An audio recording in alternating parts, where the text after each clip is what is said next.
আসসালামু আলাইকুম। আমি কুদ্দুস খান, আমি বিএন রেডিও থেকে বলছি।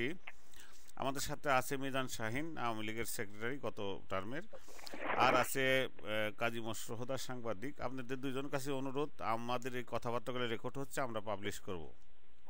তো ওকে। হোদা যান, আপনি শুরু করেন। আচ্ছা, আজকে না, আমি একটু Bangladesh news network BNN Los Angeles থেকে প্রীতি শুভেচ্ছা জানিয়ে শুরু করছি। বিএনএন টক শো একটি অল্টারনেটিভ নিউজ মিডিয়া হিসাবে আমাদের আজকে এই স্টুডিওতে পর্যালোচনার জন্য আলোচনা করার জন্য নিয়ে এসেছি মিজান শাহিনকে। উনি একজন নাট্য ব্যক্তিত্ব এবং বললেন যে আওয়ামী লীগের প্রাক্তন সভাপতি। আমরা ওনার সাথে আমি ওনার সাথে আলাপ করতে চাই। আমরা যে বঙ্গবন্ধু জাতির পিতা শেখ মুজিবুর রহমানের জন্মদিবসে ওনার অনুভূতি, তারপরে উনি বলবেন ওনার সম্পর্কে। বলেন। আচ্ছা, বাংলাদেশের স্রষ্টা এবং বাঙালি জাতির জনক বঙ্গবন্ধু শেখ মুজিবুর রহমানের বংশ পরিচয়। হযরত বায়েজিদ বোস্তামি রাদিয়াল্লাহু তাআলা আনহুর সঙ্গে 1463 খ্রিস্টাব্দে বঙ্গীয় এলাকায় আগমন করেন দরবেশ শেখ আওয়াল। শেখ আওয়ালের পুত্র শেখ জহিরুদ্দিন। শেখ জহিরুদ্দিনের পুত্র শেখ জান মাহমুদ ওরফে টেকুরি শেখ। শেখ টেকুরি শেখের পুত্র শেখ বুরহানুদ্দিন। বুরহানুদ্দিনের 3 সন্তান ছিল, শেখ আকরাম, শেখ তাজ মোহাম্মদ এবং শেখ কুদ্দুসউল্লাহ।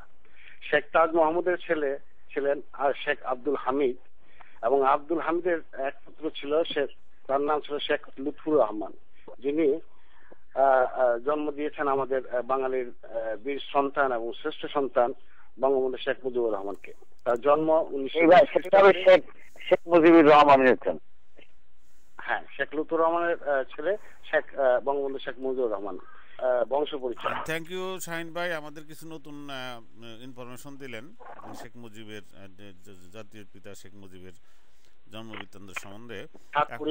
7 পুরুষ আগে ওই দরবেশ শেখ আওয়াল ছিলেন ইরাক থেকে আর কি। তাকে ফলো কর, আমরা এখন তার কোন জিনিসটাকে এই মুহূর্তে আমাদের ফলো করা উচিত বলে আপনি মনে করেন? অবশ্যই বঙ্গবন্ধুর স্বপ্ন ছিল বাংলাদেশ তৈরি, এবং সেটা তিনি তৈরি করেছেন। এবং সবচেয়ে বড় কথা হচ্ছে বঙ্গবন্ধুর স্বপ্ন সেই আজকের স্বপ্ন না। সেই 1946 সালে যখন উনি কলকাতা পড়াশোনা করেন, তখন থেকে কিন্তু উনি এই রাজনীতির সাথে জড়িত। তখন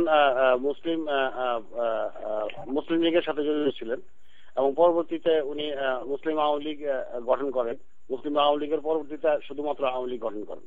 বিভিন্ন সময়ের প্রেক্ষিতে উনি দেখেছেন যে আসলে ধর্ম কে বর্জিত রেখে বা ধর্মকে মানে সাইডে রেখে আমাদেরকে রাজনীতি করতে হবে, এবং সেই রাজনীতিতেই তিনি 4 স্তম্ভ নিয়ে তিনি রাজনীতি করেছেন, এবং সেটাই তিনি 1972 সালের সংবিধানে আমরা তারই পরিণতি দেখতে পাই।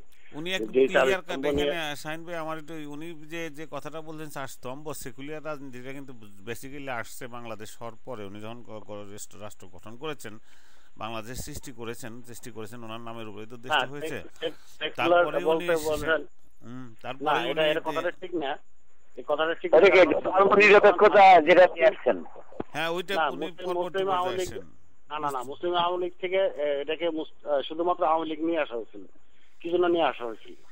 উনি দেখেন যে মৌলানা ভাসানীর কর্তৃত্বটা বেশি ছিল। অ্যাকচুয়ালি মৌলানা ভাসানী করেছিলেন মুসলিম আওয়ামী লীগ, আওয়ামী মুসলিম লীগ, মুসলিম আওয়ামী লীগ না, আওয়ামী মুসলিম লীগ, আওয়ামী মুসলিম লীগ। ওটা পাকিস্তানকে, এবং আওয়ামী মুসলিম লীগের সমস্যাটা উনি বুঝতে পারছেন, যেহেতু এখানে ধর্মকে টানা হইতেছে এবং ধর্মকে আসলে রাজনীতির সাথে জড়ানো ঠিক না, এই কারণেই উনি তখন চিন্তা ভাবনা করে দেখছেন যে আসলে ধর্মটাকে রাজনীতির মধ্যে আনা ঠিক না।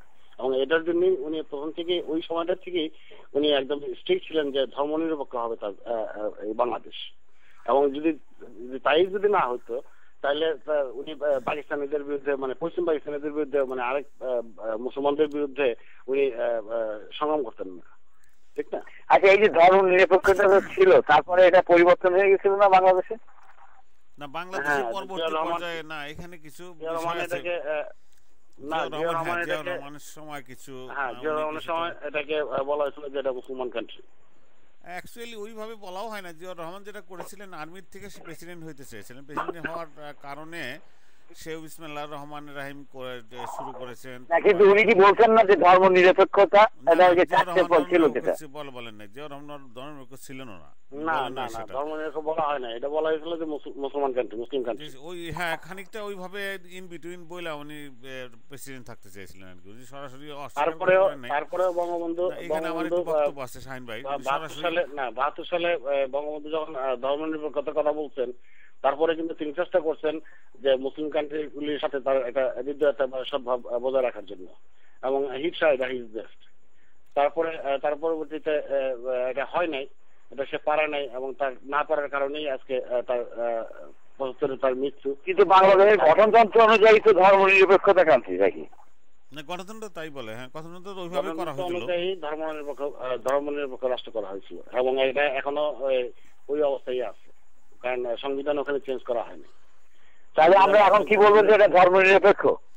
না না, তাই তো যখন শুরু হয় তখন কামাল হোসেনরা এরাই তো এটা করেছিল, শুধু অ্যাড করা হয়েছে। চারটা স্তম্ভ হচ্ছে ধর্মনিরপেক্ষতা, গণতন্ত্র, সামাজিক সমাজতন্ত্র, এবং আরেকটা ছিল কি জাতীয়তা।